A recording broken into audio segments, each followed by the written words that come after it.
Good morning. Thank you for joining our webinar. Today's topic, can a non-parent obtain parental rights and responsibilities over a minor child?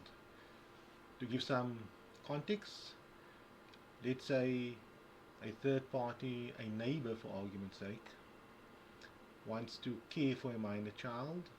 They're not family, they're not related, but he wants to or she wants to care for this minor child in the sense of if the minor child needs to enroll into a school, apply for a passport, that specific parent should have the authority to sign and give consent, a third party, or care for the minor child to live with him or her legally.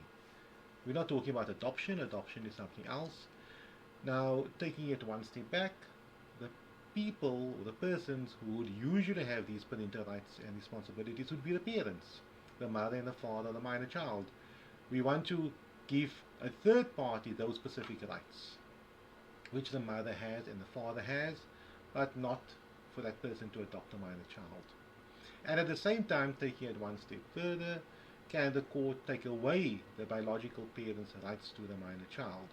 So in an extreme example, we're taking away all the parental rights and responsibilities of the mother and the father, so they have no rights to see the child, have contact with the child, the consent is not required for whatever the child requires or needs to do, and those specific rights are given to a third party, a non-family member, a non-parent, not necessarily a grandmother or a grandfather or aunt or an uncle, a total third party.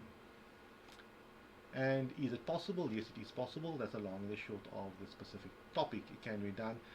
Adoption is something else. Adoption is whereby the biological parents no longer have rights, but the third party who becomes the adoptive parents, they have all parental rights and responsibilities. But there are other legal ramifications. The biological parents no longer have any responsibilities towards a minor child. They do not have to pay maintenance and so on. But in our scenario, the parents will no longer have parental rights over the minor child, so the consent is not required, but at the same time they still have this legal obligation to look after the minor child financially at least. I hope you are following me where I'm going to with this. Maybe it will become a bit more evident once we deal with the first scenario. Question 1. Aren't wanting to have parental rights. If you have any questions, you're welcome to post it on the Advocate Muhammad Abduroaf Facebook page, and I am looking at it. And if there are no questions, that is also in order. I hope you are engaging and learning from this. My sister passed away and she left behind a daughter and her husband.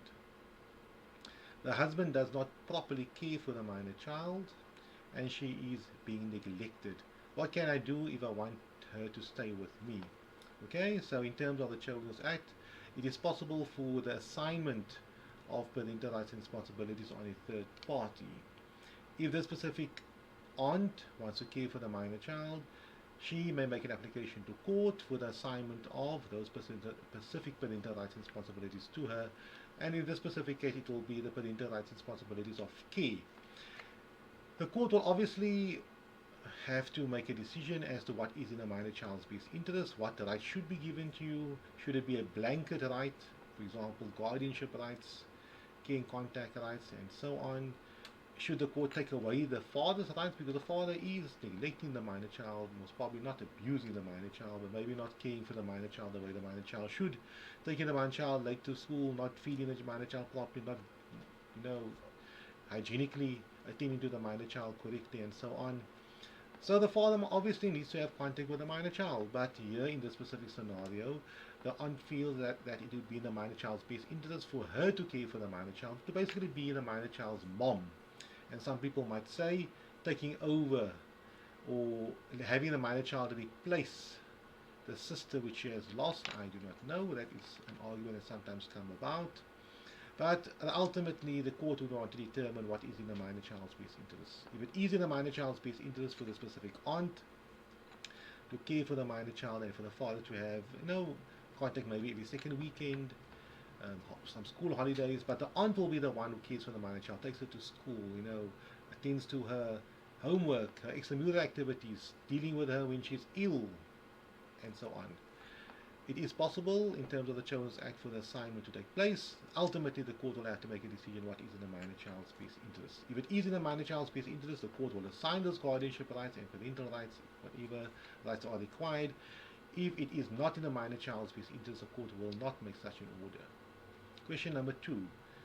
Parental rights to a family friend.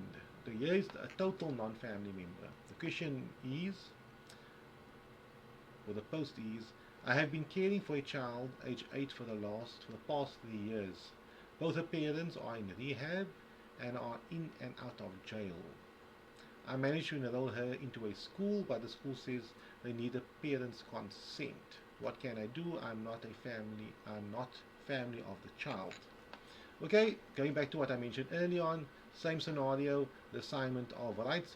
In this specific scenario, the parents are in rehab, they're in and out of jail, and here we might require a bit more than just caring for the minor child. There might have to be the assignment of guardianship rights to them, of a guardianship rights to the specific third party, this caregiver. Because tomorrow the minor child may have to want or require to do extramural activities, go on an excursion, require the consent of a guardian, and under these circumstances, if the mother and the father are in and out of rehab, which is generally a closed place, they're basically in custody sometimes, and if they're in and out of jail, definitely in custody. Under those circumstances, it makes logical sense for this third party to be assigned guardianship rights. So when it comes to those specific issues, his or her consent is required. Not necessarily for a passport application or for the minor child to leave the country. We're not dealing with a scenario, so the court will not provide a blanket right of guardianship rights and take the rights of the parents away.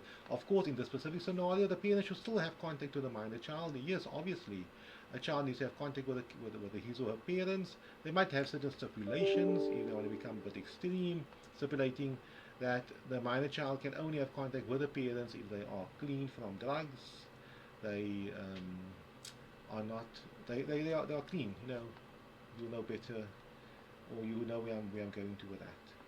But the court will obviously make whatever decisions based upon what is in the minor child's best interest.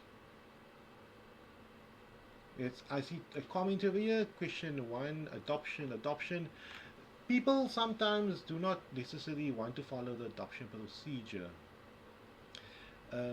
You require obviously the consent of the parents. Obviously, the consent is unreasonably withheld. The court can make a overriding ruling.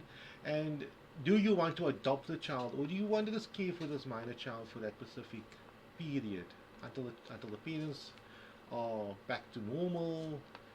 They are now involved in the child's life. So for example, question number 1, the specific father, he might at some point develop the skills to care for the minor child and not neglect the minor child, and then finally the minor child can go back to that specific parent. Sometimes it depends upon the age of the specific third party. It can be very old. It can be a temporary situation, but adoption is possible. And the question also is, does the child want to be adopted now, or does he or she still want to have this connection with his or her biological parents? But adoption is obviously an option which you can consider, and you can deal with it accordingly. So if you think adoption is the best, adoption would obviously be the best. I hope that answers some of the questions, and thank you very much for your comment on Facebook Live. And that's our short video for today, Friday the 7th of January 2022. Have a lovely weekend. I'll see you next week online.